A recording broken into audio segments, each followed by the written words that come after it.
નમસ્કાર બેનો. આગળ આપણે જાહેર સાહસોની તુલના જોઈ રહેલા હતા.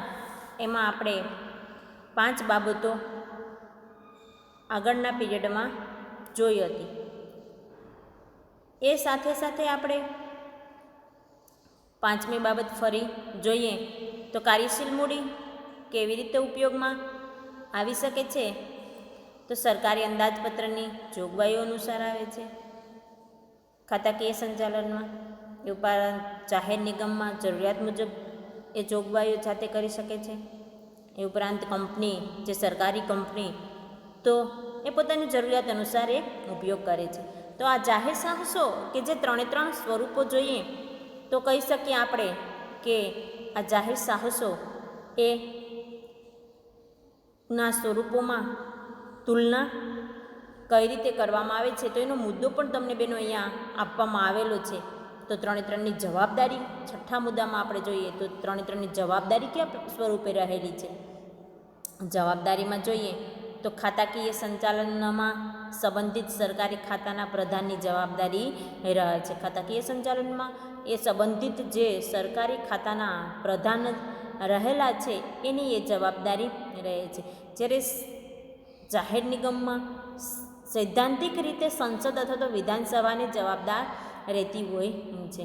તો સૈદ્ધાંતિક રીતે જોઈએ ને અને એક સિદ્ધાંતોના આધારે માનો સૈદ્ધાંતિક એટલે કે સિદ્ધાંતોના આધારે એ સંસદ કે વિધાનસભા એ શું થાય છે તો કે એને એ જવાબદાર રહે છે. સૈદ્ધાંતિક રીતે સંસદ અથવા તો વિધાનસભાને જવાબદાર છે. જાહેર કંપની એ પણ સરકારી કંપની એ પણ એ શું થયેલી છે તો કે એ સંસદ કે વિધાનસભાના કાયદા દ્વારા જે એના નિયમો અનુસાર જ એની જવાબદારી રહેલી હોય છે. હવે જોઈએ તો 7મી બાબતમાં કે મુદ્દો એ રહેલો છે કે સંચાલનમાં સ્વતંત્રતા કઈ રીતે રહેલી છે. તો ખાતાકીય સંચાલનમાં સ્વતંત્રતા મળતી નથી.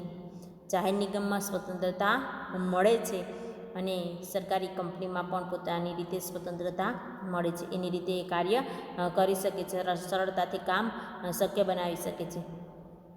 8મી બાબતોમાં જોઈએ તો કર્મચારી કેટલા રહેલા છે. તો 8મી બાબતમાં મુદ્દો કર્મચારી ત્રણેયમાં કઈ રીતે કાર્ય કરતા જોવા મળે છે, કઈ રીતે એની ભરતી થાય છે, કઈ રીતે એ 3ની તુલના શક્ય બનાવેલી છે. કર્મચારીઓની સરકારી કર્મચારીઓ ગણાય છે માટે ભરતીમાં સરકારી નિયમોનું પાલન કરવાનું. ખાતાકીય સંચાલનમાં આ લોકો કેવા ગણાય છે તો કે સરકારી કર્મચારીઓ ગણાય છે. એટલા માટે થઈ અને ભરતીમાં પણ સરકારી નિયમોને જ શું કરવાના રહે છે તો કે પાલન કરવાનું રહે છે. ખાતાકીય જાહેર નિગમમાં કર્મચારીઓ સરકારી ગણાતા નથી માટે ભરતી પોતે નક્કી કરેલા નિયમો અનુસાર કરે છે. જાહેર નિગમ સ્વતંત્ર છે, પોતાને જે કર્મચારીઓની જરૂરિયાતો છે એ પ્રમાણે કર્મચારીઓની ભરતી કરતા જોવા મળે છે. જ્યારે કંપની જે સરકારી કંપની એ કેવી રીતે કર્મચારીઓની ભરતી કરે છે એ જોઈએ તો કર્મચારીઓ સરકારી કર્મચારી ગણાતા નથી માટે ભરતી પોતે નક્કી કરેલા નિયમો અનુસાર જ થાય છે. અહીંયા જોઈએ 3જી બાબતોના તુલનામાં તો તફાવત કર્મચારીઓની દ્રષ્ટિએ કઈ રીતે પડે છે એ મેળવવા માટે થઈને કહી શકાય કે એ પોતે કર્મચારીઓ છે એ શું થયેલા છે તો કે એ સ્વતંત્ર કર્મચારી નથી. મોટે ભાગે પોતે નક્કી કરેલા નિયમો અનુસાર જ સરકારી કંપની પોતે નક્કી કરેલા નિયમો અનુસાર જ ભરતી કરતી જોવા મળે છે. હવે જોઈએ 9મી બાબતમાં કે સંચાલનની દ્રષ્ટિએ ત્રણેયમાં કઈ રીતે તુલના કરવામાં આવેલી છે અથવા તો તુલના કઈ રીતે શક્ય બને છે. ભારતીય સનદી સેવાના અધિકારીઓ દ્વારા સંચાલન શક્ય બને છે. તો અહીંયા આ ખાતાકીય સંચાલનમાં કોના દ્વારા તો કે ભારતીય સનદી સેવા અધિકારીઓ દ્વારા એ સંચાલન શક્ય બને છે, સંચાલન એ શક્ય બનાવાય છે. જાહેર નિગમમાં સંચાલક મંડળ દ્વારા મુખ્ય વ્યવસ્થાપકની મદદથી સંચાલન થાય છે. સંચાલક મંડળ અને મેનેજિંગ ડાયરેક્ટરની નિમણૂક સરકાર કરે છે. જાહેર નિગમમાં સંચાલક મંડળ દ્વારા જ એની વ્યવસ્થા શક્ય બનાવાય છે અને એના દ્વારા જ એ મંડળને એના મેનેજિંગ ડાયરેક્ટરો દ્વારા જ એની નિમણૂક કરવામાં આવે છે. એની નિમણૂક સરકાર દ્વારા જે કરેલા કર્મચારીઓ છે એના દ્વારા શક્ય બનાવાય છે. હવે જોઈએ તો કંપનીમાં સંચાલક મંડળમાં સરકાર સિવાયના બહારના નિષ્ણાંત વ્યક્તિઓ પણ હોઈ શકે છે. અહીંયા જોઈ શકાય આપણે કે આ કંપનીમાં સરકાર જે મંડળ સિવાયના બહારના વ્યક્તિઓનો પણ સમાવેશ કરવામાં આવે છે, બહારના વ્યક્તિઓને પણ લેવામાં આવતા હોય છે. હવે 10મી બાબતમાં જોઈ શકાય આપણે તો અંકુશ કઈ રીતે શક્ય બને છે, અંકુશ કઈ રીતે રાખવામાં આવે છે. 3-3ની તુલનામાં જોઈએ તો સંબંધિત સરકારી ખાતાના પ્રધાનનો સીધો અંકુશ રહેલો છે.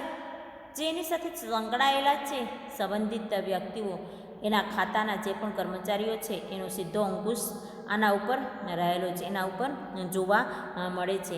કહી શકાય છે કે જે ખાતાકીય સંચાલનમાં જે સરકારી ખાતાના પ્રધાનો છે એનો અંકુશ રહેલો છે, એના ઉપર એ નિયંત્રણ રાખે છે, એ રીતે કાર્ય કરવાનું રહેતું હોય છે. હવે જોઈએ તો જાહેર નિગમમાં સંસદ કે વિધાનસભાનો સીધો અંકુશ રહેલો છે. અહીંયા જોઈ શકાય કે જાહેર નિગમમાં એ સંસદ કે વિધાનસભાના કાયદાથી અસ્તિત્વમાં આવે છે, એટલે એ લોકો એના ઉપર અંકુશ રાખતા જોવા મળે છે. જ્યારે કંપની છે એ કઈ રીતે જોવા મળે છે તો એ સંબંધિત મંત્રાલય દ્વારા સરકારી અંકુશ રહેલો છે. એની સાથે સંબંધિત જે મંત્રાલય છે એ મંત્રીઓ દ્વારા એ સરકારી કંપનીમાં એનો અંકુશ રહેલો છે. તો તુલના આપણે આ 5 મુદ્દાઓની થઈ, આગળના મુદ્દાને પણ આપણે અહીંયા આવરી લેવામાં આવેલો છે. એ આગળ જોવાય ગયેલો હોવા છતાં પણ અહીંયા એને લીધેલો છે, જેથી કરી અને તમને ખ્યાલ આવે કે જે શું થયેલા છે તો કે તુલના કઈ રીતે શક્ય બનેલી છે. આ 3-3ની તુલના, ખાતાકીય સંચાલન, જાહેર નિગમ અને કંપની એ કેવી રીતે કાર્ય કરે છે અથવા તો કઈ રીતે એની તુલના શક્ય બને છે એ બાબતોની સ્પષ્ટતા આપણે જોઈ. હવે નવો પોઈન્ટ, આગળનો પોઈન્ટ આપણે જોવાનો હોય તો એ છે જાહેર ક્ષેત્રની બદલાતી જતી ભૂમિકા કયા સ્વરૂપે રહેલી છે. જાહેર ક્ષેત્ર એ કઈ રીતે પોતાની ભૂમિકા બદલી રહ્યું છે, કઈ રીતે બદલાઈ રહેલી છે એ બાબતોને જોવાની હોય. તો જાહેર ક્ષેત્રની બદલતી જતી ભૂમિકા, દેશની આઝાદી પછી જાહેર ક્ષેત્ર અર્થતંત્રના કેટલાક હેતુઓ સિદ્ધ કરવા માટે મહત્ત્વનો ભાગ ભજવે તેવું અપેક્ષિત હતું.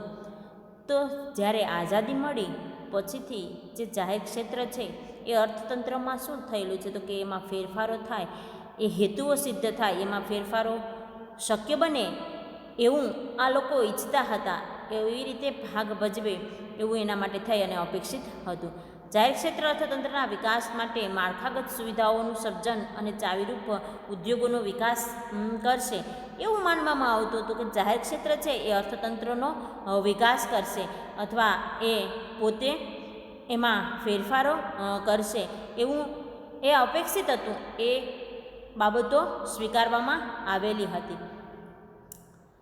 જાહેર ક્ષેત્ર જ્યાં અપેક્ષિત વર્તન ન મળે ત્યાં મોટું મૂડીરોકાણ કરવા તૈયાર ન હતા અને જાહેર ક્ષેત્ર એ પોતે પોતાના જે પણ ખાનગી ક્ષેત્રને જે પણ અપેક્ષિત પરિણામ ન મળે તો એ મૂડીરોકાણ કરે નહીં. જાહેર ક્ષેત્રની જ ભૂમિકા ત્યાં મહત્ત્વની હતી, અગત્યની બની રહે એમ હતી. આમ સરકારે જાહેર ક્ષેત્રના વિકાસ દ્વારા માળખાગત સુવિધાઓનું સર્જન કરવાનું શરૂ કર્યું અને આ રીતે એ માળખાગત સુવિધાઓ શરૂ કરવાનું આ સરકારે શું કરેલું છે તો કે એણે વધારે મહત્ત્વ રાખેલું છે. સરકારે જ એ સુવિધાઓ પૂરી પાડવાનું કામગીરી સંભાળેલી છે. અર્થતંત્રમાં જરૂરી માલસામાન અને સુવિધાઓનું ઉત્પાદન જાહેર ક્ષેત્ર દ્વારા શરૂ કરાયું અને જે કામગીરી, માલસામાન પૂરું પાડવાનું, ઉત્પાદકતાનું કાર્ય કરવાનું એ જાહેર ક્ષેત્રે શરૂ કરવું. પંચવર્ષીય યોજનાઓમાં પણ જાહેર ક્ષેત્રને ખૂબ જ મહત્ત્વ આપવામાં આવ્યું હતું. પંચવર્ષીય યોજનાઓ જે બનાવવામાં આવેલી હતી એમાં જ જાહેર ક્ષેત્રને વધારે પડતું મહત્ત્વ આપવામાં આવેલું હતું, વધારે કામગીરી એની રહેલી હતી. 1991 પછીના વર્ષોમાં આર્થિક નીતિમાં ખાનગીકરણ, ઉદારીકરણ, વૈશ્વિકરણ અપનાવવામાં આવ્યું, જેના પરિણામે જાહેર ક્ષેત્રની ભૂમિકામાં ફેરફારો થયેલા છે. તો કહી શકીએ આપણે કે જાહેર ક્ષેત્ર કે જે શું થયેલા છે તો કે 1991ના જે વર્ષો છે એ સમયની પરિસ્થિતિમાં જે આર્થિક નીતિમાં સુધારા થયેલા છે. એ સમયમાં ખાનગીકરણ થયેલું, ઉદારીકરણ થયેલું, વૈશ્વિકરણ કરવામાં આવેલું છે. સમાજશાસ્ત્રમાં પણ તમે આ વિશેની માહિતી મેળવી હશે કે જે શું થયેલા છે તો કે ખાનગીકરણ કોને કહી શકાય છે, ઉદારીકરણ કોને કહી શકાય છે અને વૈશ્વિકરણ કોને કહી શકાય છે. કે જે શું થયેલી છે તો કે ખાનગી ક્ષેત્રનો વિકાસ થાય, ઉદારીકરણની નીતિઓ અપનાવવામાં આવેલી જેથી કરીને વિદેશ વેપાર શક્ય બને છે, વૈશ્વિકરણ માટે થઈ અને વધારે નિકાસ થાય એવા પ્રયત્નો સરકાર દ્વારા કરવામાં આવે, જેના પરિણામે જાહેર ક્ષેત્રની ભૂમિકામાં ફેરફારો જોવા મળે છે. એ કારણે થઈ અને જાહેર ક્ષેત્રની ભૂમિકાઓમાં પરિવર્તનો આવે છે, બદલાવ આવે છે. ખાનગી કંપનીઓ સાથે જાહેર ક્ષેત્ર હરીફાઈમાં ઉતરવા લાગ્યા અને આજના સમયમાં ખાનગી કંપનીઓની સાથે જાહેર ક્ષેત્ર પણ શું થયેલું છે તો કે હરીફાઈમાં ઉતરવા, નફાકારકતાને વધુ મહત્ત્વ આપવા લાગ્યું. સતત નુકસાન કરતા જાહેર ક્ષેત્રમાં માળખાગત ફેરફારો પણ શરૂ થયા અને કેટલાક જાહેર ક્ષેત્રો બંધ પણ કરાયા. નફાકારકતાને વધુ મહત્ત્વ આપવામાં આવ્યું, સતત નુકસાન કરતા જાહેર ક્ષેત્રોને માળખાગત ફેરફારો શરૂ થયા અને કેટલાક જાહેર ક્ષેત્રો બંધ. એ સમયમાં જે જાહેર ક્ષેત્ર સારું ચાલે અથવા તો વધારે ને વધારે મહેનતથી એ નફાકારકતા વધે એને શું કરવામાં આવેલા છે તો કે એને ચાલુ રાખવામાં આવેલા જે કેટલાક જે નુકસાન કરતા કે જે માળખાગત રીતે એમાં ફેરફારો કરવાના જરૂરી હતા એવા જાહેર ક્ષેત્રોને બંધ પણ કરવામાં આવ્યા. ઘણા બધા જાહેર ક્ષેત્રની ઇક્વિટી મૂડીમાં જાહેર જનતાને ભાગ અપાયો કે ખાનગી ઉદ્યોગો તે વેચવામાં આવ્યા અને પરિણામે ઘણા જાહેર ક્ષેત્ર છે એ મૂડીરોકાણ કરવા માટે થઈ અને એનામાં જે પણ બાબતો કે જે શું થયેલી છે તો કે ઇક્વિટી શેર કે જે જનતાને ભાગ અપાયો એ ખાનગી ક્ષેત્રમાં એને વેચવામાં આવી દીધા જેથી કર્યો અને એનો વિકાસ થાય એવા પ્રયત્નો કરવામાં આવ્યા. એ ઉપરાંત ઇક્વિટી મૂડીમાં જાહેર જનતાને ભાગ પણ આપવામાં આવેલો કે શું થયેલું છે તો કે એ ખાનગી ક્ષેત્રવાળાને એના માલિક બનાવવામાં આવ્યા અથવા તો એને એમાં ભાગ આપવામાં આવ્યો જેથી કરી અને એકમનો વધારો થાય, સારી રીતે કાર્ય થાય એવા પ્રયત્ન કરવામાં આવ્યા. સરકાર દ્વારા વિવિધ સમિતિઓ નિમી બિનકાર્યક્ષમ જાહેર ક્ષેત્રને વધુ કાર્યક્ષમ બનાવવામાં આવ્યા જે 1950થી 1990નો સમયગાળો જાહેર ક્ષેત્ર માટે મહત્ત્વનો બની રહેલો છે. એ ઉપરાંત પણ જે સીમિત હતા કે જે શું થયેલા તો કે બિનકાર્યક્ષમ હતા એને કાર્યક્ષમ બનાવવામાં આવ્યા. વધારે એને મહેનતથી સરકારે જ એને પ્રોત્સાહનો પૂરા પાડ્યા, સહયોગ આપેલો જેથી કરી અને જાહેર ક્ષેત્રમાં વધુ મહત્ત્વનું બનેલું વધારે કાર્ય થાય. 1950થી 1990નો સમયગાળો જાહેર ક્ષેત્ર માટે મહત્ત્વનો બની રહેલો છે. 1950થી 1990નો સમયગાળાને ક્યાં નામે ઓળખવામાં આવતું? જાહેર ક્ષેત્ર માટે મહત્ત્વનો બની રહ્યો છે, વધારે મહત્ત્વની ભૂમિકા ભજવવાનો વારો કે જે બદલાતી ભૂમિકા છે એ સમયમાં આપણે જોઈએ તો અર્થતંત્રમાં પણ ફેરફારો થયેલા છે. એ ઉપરાંત પંચવર્ષીય યોજનાઓ આવેલી એ સમયમાં કે જે 1991માં આઝાદી પછીથી ખાનગીકરણ અને વૈશ્વિકરણને સ્વીકારવામાં આવેલું, વધારે ને વધારે નિકાસ થાય એવા પ્રયત્ન સરકાર દ્વારા કરવામાં આવેલા જેથી કરી અને સરકાર આને મદદ કરતા બને, વધારે ને વધારે કાર્ય થાય એવા પ્રયત્ન કોના દ્વારા તો કે સરકાર દ્વારા સતત કરવામાં આવ્યા. ઇક્વિટી શેરમાં એ મૂડી જાહેર જનતાને ભાગ લેવામાં આવ્યો અને એ સમય ઉપરાંત 1950થી 1990નો સમયગાળો એ મહત્ત્વનો બની રહેલો છે. તો આ પોઈન્ટને આપણે એ શું થયેલો છે તો કે જે બદલાતી સમયની પરિસ્થિતિઓને ઓળખવામાં આ જાહેર ક્ષેત્ર એ મહત્ત્વની ભૂમિકા ભજવેલી છે. હવે પછીનો આગળનો પોઈન્ટ આપણે જોઈએ તો ખાનગી ક્ષેત્ર એ પણ મહત્ત્વની ભૂમિકા ભજવેલી છે. ખાનગી ક્ષેત્રમાં એ પોતે કઈ રીતે કાર્ય કરે છે? ખાનગી ક્ષેત્ર એ અર્થતંત્રનું સૌથી જૂનું સ્વરૂપ કહી શકાય. ખાનગી ક્ષેત્ર એટલે કે વ્યક્તિગત રીતે પોતાની જ એકમ કે એ શું થયેલું છે તો કે જૂનું છે, જૂનું સ્વરૂપ તરીકે ઓળખવામાં આવે છે. ધંધાકીય પ્રવૃત્તિની શરૂઆત જ આ ક્ષેત્રથી થઈ હતી.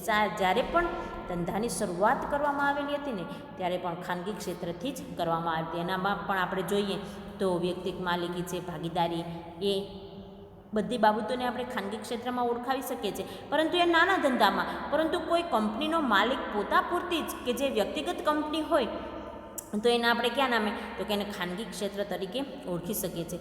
અગાઉના સમયમાં ધંધાકીય પ્રવૃત્તિઓ ખાનગી ક્ષેત્રથી જ સંચાલિત થતી હતી અને આ માટે થઈને જોઈએ તો અગાઉના સમયમાં આ જે પણ પ્રવૃત્તિઓ હતી એ ખાનગી ક્ષેત્રથી જ શરૂ થતી હતી કે કોઈ પણ કામગીરી છે એ ખાનગી ક્ષેત્ર દ્વારા જ શક્ય બનતી હતી. ખાનગી ક્ષેત્રની કેટલીક મર્યાદાઓ અને સમયની કેટલીક વિશિષ્ટ જરૂરિયાતોના કારણે જાહેર ક્ષેત્ર અસ્તિત્વમાં આવ્યું અને એ ખાનગી ક્ષેત્રની કેટલીક મર્યાદાઓ રહેલી હતી અથવા તો વિશિષ્ટકરણ ન અપનાવી શકે એ જરૂરિયાતોના કારણે જાહેર ક્ષેત્ર અસ્તિત્વમાં આવે છે. કારણ કે આર્થિક રીતે એ નાણું એકત્રિત ન કરી શકે, જે માનવ સંસાધન એકત્રિત ન કરે, મોટા મહાકાય યંત્રો ન ખરીદી શકે, આ ખાનગી ક્ષેત્રની અમુક મર્યાદાઓ હતી એના માટે થઈ અને જાહેર ક્ષેત્રએ શું કરેલું છે તો કે મહત્ત્વની ભૂમિકા પૂરી પાડેલી છે. મહત્ત્વ એનું વધારવામાં આવ્યું. ખાનગી ક્ષેત્ર આજે પણ દેશના અર્થતંત્રમાં મહત્ત્વનું પરિબળ રહેલું છે.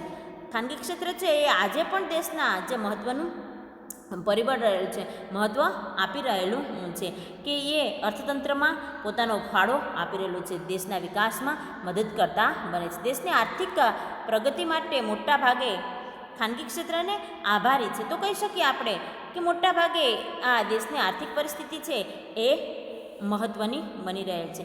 એ ખાનગી ક્ષેત્રના કારણે જ આગળ વધી રહેલી છે. રાષ્ટ્રીય આવકમાં ખાનગી ક્ષેત્રનો સિંહ ફાળો રહેલો છે. જો રાષ્ટ્રીય આવકમાં વધારો થયેલો હોય તો આ જે ખાનગી ક્ષેત્ર છે એણે વ્યક્તિગત જે કંપનીઓ છે અથવા એણે પણ શું કરેલું છે તો કે એણે સિંહ ફાળો આપેલો છે, નિકાસમાં મદદ કરતા બનેલી છે, આર્થિક રીતે સદ્ધર બને, જેના કારણે અનેક લોકોને રોજીરોટી મળી રહે છે. એટલે એ રાષ્ટ્ર માટે પણ એ શું થયેલી છે તો કે ખાનગી ક્ષેત્રનો સિંહ ફાળો રહેલો છે. ખાનગી ક્ષેત્રનું અસ્તિત્વ સદીઓથી ચાલતું રહેલું પણ છે. કેટલા સમયથી ખાનગી ક્ષેત્ર ચલાવવામાં આવે છે. સમય અને સંજોગોના કારણે તેમાં સતત ફેરફારો થતા રહેલા છે. ક્યારેક એમાં શું થયેલા છે તો કે બદલાવ આવતો રહે છે. ખાનગી ક્ષેત્રમાં પરિવર્તનો આવતા રહે છે. ખાનગી ક્ષેત્રનો વ્યાપ વધે તે માટે સકારાત્મક વલણ સરકાર દ્વારા સ્વીકારાયેલું પણ છે. ખાનગી ક્ષેત્રનો વધારે ને વધારે વ્યાપ વધે ને એવું સ્વીકારવામાં આવેલું છે. એ માટે થઈ અને એ વધારે હકારાત્મક વલણ અપનાવવામાં આવેલું છે. વધારે કામગીરી થાય એવા વલણો સરકાર દ્વારા સ્વીકારવામાં આવેલા છે અને તે માટે સતત પગલાં પણ લઈ રહેલા છે. તો એના માટે થઈ અને એ પગલાંમાંનો એ વધારે ને વધારે આર્થિક ક્ષેત્રમાં મહત્ત્વની ભૂમિકા ભજવે એવી પ્રવૃત્તિઓ ખાનગી ક્ષેત્રો દ્વારા કરવામાં આવે છે. ખાનગી ક્ષેત્ર મહત્ત્વની ભૂમિકા ભજવે એવું અર્થતંત્રમાં પણ વધારે સ્વીકારવામાં આવેલું છે.